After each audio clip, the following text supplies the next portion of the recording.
trời xanh với mây ngàn kéo tới, yêu mất thôi người ơi. Nụ cười em như tia nắng xuân, em đêm mang theo hơi ấm.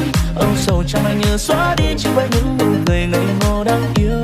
Ngày em có nụ cười xinh như là mặt trời bé con, dừng lại một chút thôi để đắm đuối bầu trời có hai ta thôi.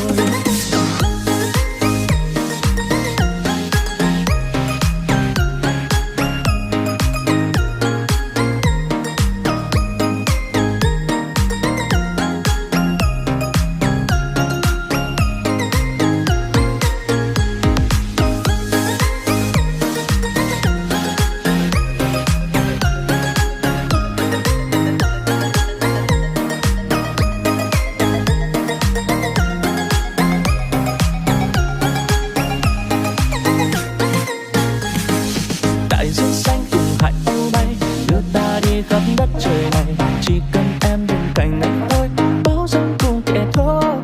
Nụ hoa xinh dịu dàng mà trên môi cho tim anh rung động bối rối. Trời xanh với mây ngàn kéo tới, yêu mất tôi người ơi. Nụ cười em như tia nắng xuân, em đêm mang theo hơi ấm. Âu sầu trong anh như xóa đi chỉ với những nụ cười ngây ngô đáng yêu. Này em có nụ cười xinh như là mặt trời bé con, dừng lại một chút thôi để đắm đuối bầu trời có hai ta thôi. Nụ cười em như nắng xuân, nơi này mang theo hơi ấm. Âu sầu trong anh như xóa đi chỉ với những nụ cười ngây ngô đáng yêu. Này em có nụ cười xinh như là mặt trời bé con, dừng lại một chút thôi. Nụ cười em như tia nắng xuân, em đêm mang theo hơi ấm.